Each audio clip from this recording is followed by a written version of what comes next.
Hi, and welcome to Real Life with Jenny. My name's Jenny Senapataratna. Grab your favorite drink and a snack, and we will get started. Today I have decaffeinated Earl Grey. It's actually quite yummy. I don't know, kind of weird, but that's okay. And I have some store-bought banana bread. Not as good as homemade banana bread, but you know what? This week does not call for anything homemade. So let's get real.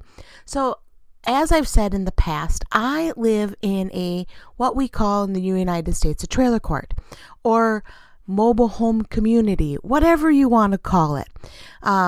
If you're not from the United States, you may not really understand what they are. Or if you live in the United States, you may not fully understand what they are unless you live in one. And then woot woot, we're community. Let's do this. So a bunch of long houses right next to one another. And I live in a beautiful community. It really is lovely. Most of my neighbors are retired. They are just wonderful people. There are not many kids around here, but we've been here for 21 years. And I absolutely love our neighborhood. It is just a fun place to be. Maybe not for my daughter, but it's fun for me.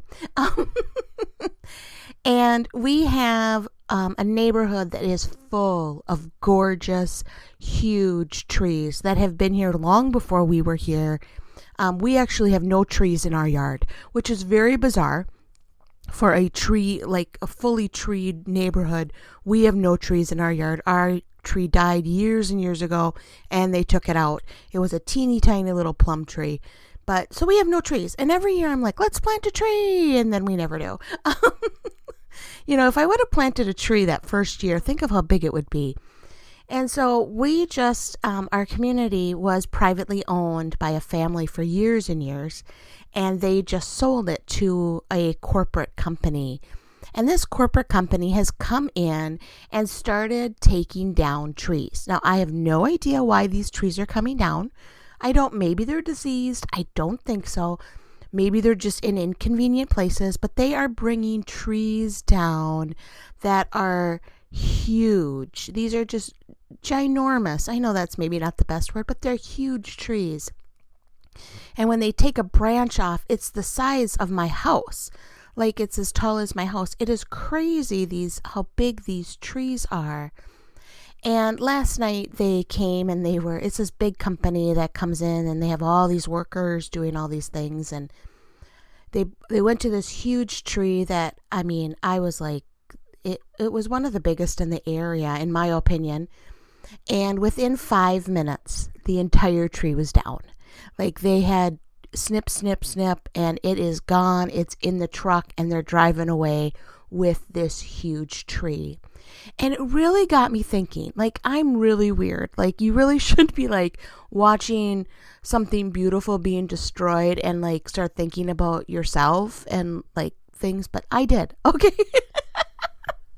So I'm sitting there and I'm thinking how often in life that we build and we build and we build.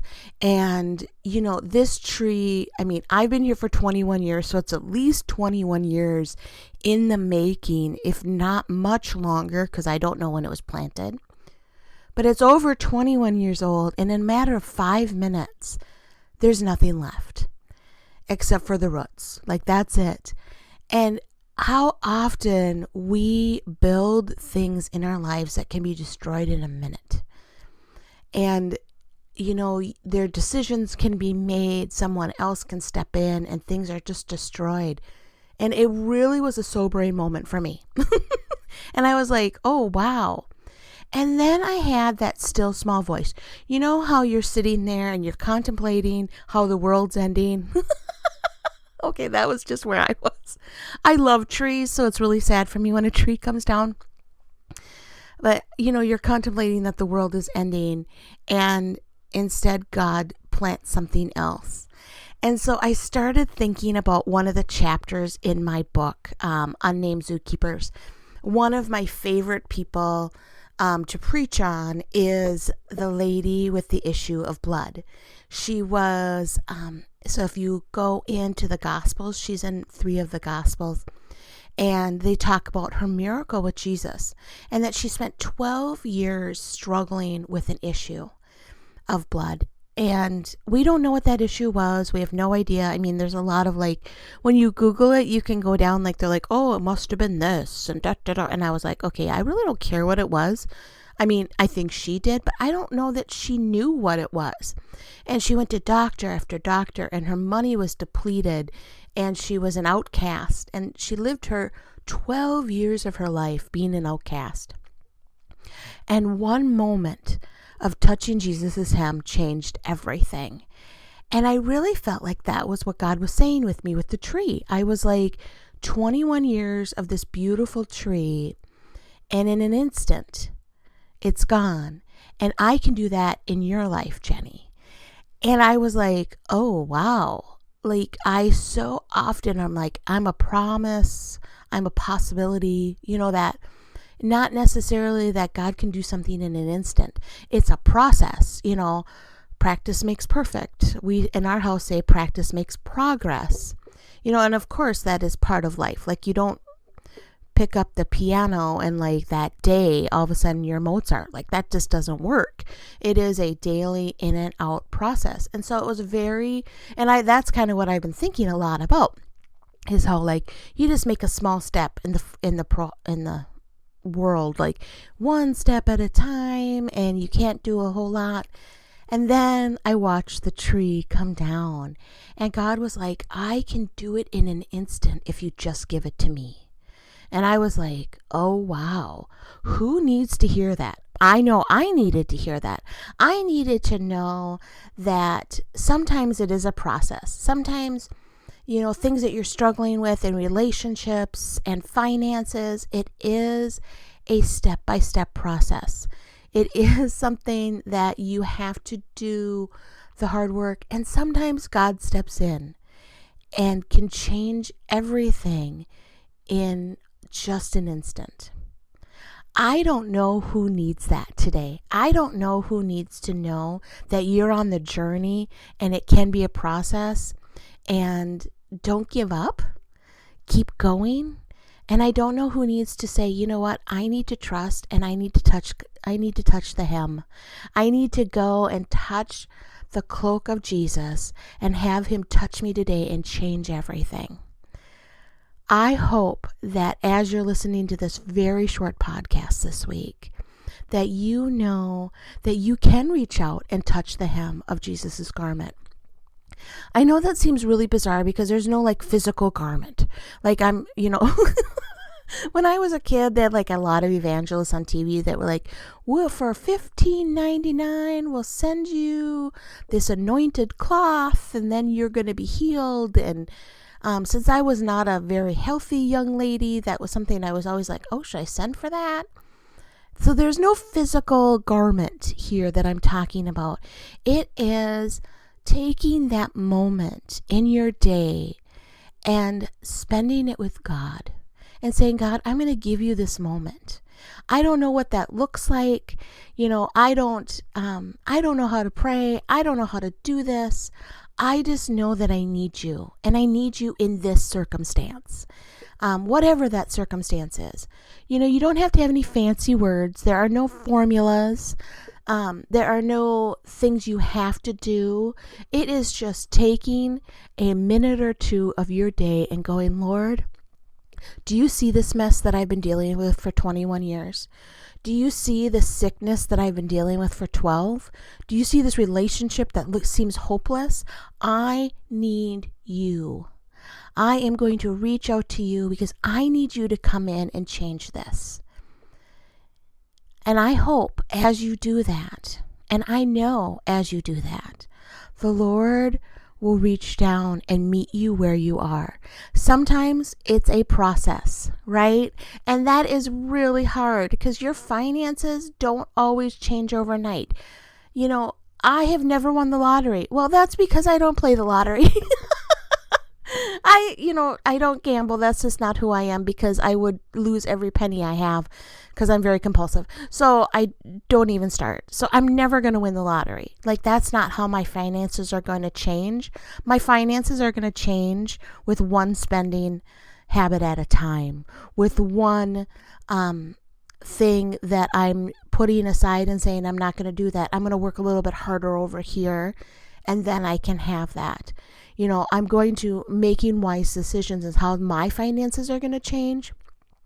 But that doesn't mean that God can't do a miracle and can't step in and make changes, because we've seen that in our lives this year. We've seen that God can come in and send a check in the mail that you were not expecting, and that you're like, Lord, this is exactly the amount that we needed. He can do it in an instant. But we need to take that moment and we need to hand it over to Him. And I know that that's the hardest thing in the world, because we hear that all the time. Like, that is what you hear. Like, hand it over to God, put your worries at the altar and walk away. And, I go up to I'm like, Lord, here's my problems. And then I collect them at the end of that. And I'm like, okay, well, here I go. I'm going to walk away. In fact, I will be completely vulnerable here. And I wasn't going to share this, but completely vulnerable. I was making a checklist the other day, and I hate checklists. You know that. I just absolutely hate checklists, but I have so much to do. And not like in a bad way. I just have a lot that I need to get done. And I'm really trying to help my husband take things off of his plate. And I was sitting there and I was like, okay, wait a minute. I have to change insurances. I need to write down on this piece of paper, and this is no joke. This is what went through my mind. I need to write down, worry about insurance. And it wasn't like, oh, go do some investigation about insurance or talk to somebody about it. It was, my checklist was going to be worry about insurance.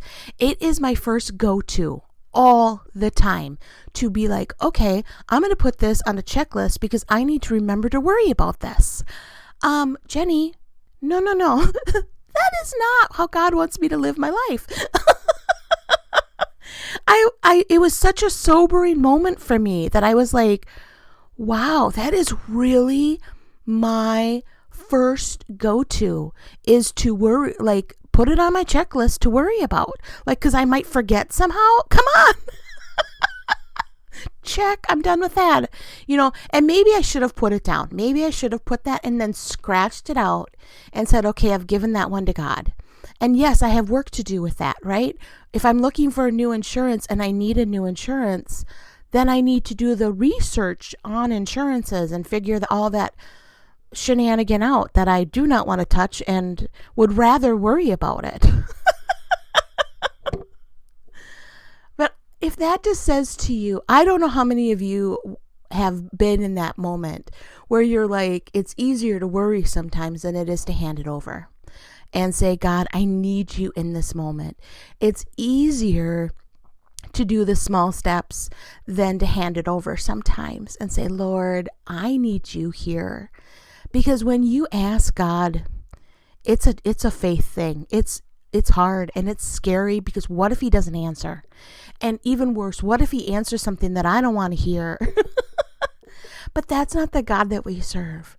We have a God who loves us and cherishes us and cares about our every need. And we so often forget that, and we try to take care of it ourselves. And that is not the goal of life. The goal of life is to live in His path.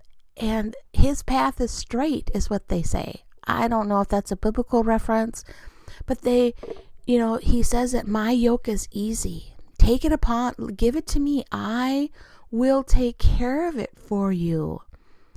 And it is scary to say, God, do you see this 21 years of chaos that I need you to come and do in an instant what I have not been able to do, what my worry has not been able to do? I need you to touch whatever circumstances I'm in right now.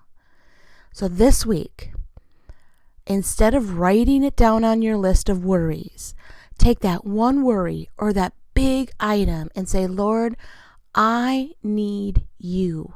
And every time that worry creeps into your heart or into your mind or on your notepad, I challenge you to say, Lord, I need you to step in here. I need your miracle in this situation that I'm stressed about, that I'm worried about, that is outside of my control. Whatever's happening with your kids or your finances or your relationships, your job. There's so many things that creep in and we worry and we stress about. And I'm just asking you this week to take one of those and give it to God as often as you can, just for a couple seconds, and say, Lord, I need you here. There's no physical hem for me to grab, but I'm going to say, Lord, I don't know how to pray. I don't know how to do this, but I do know that I need you. And just cry out to him, Lord, I need you here. Guys, that's all I have for today. I really pray that this little bit of my life really helps you find the hem of Jesus and the miracles that you need in your life this week and that you've needed for the last 21 years. Well, you can find us at Real Life with Jenny on Instagram and on Facebook. We would love for you to come join our community there. Or you can find me at christconnection.cc/Jen. All of my information is there. My book is there. My podcasts are there. And also the way to set up services. So please reach out. I would love to hear from you. Have a blessed week. And I'm excited to hear about what miracles God can do in an instant in your life this week.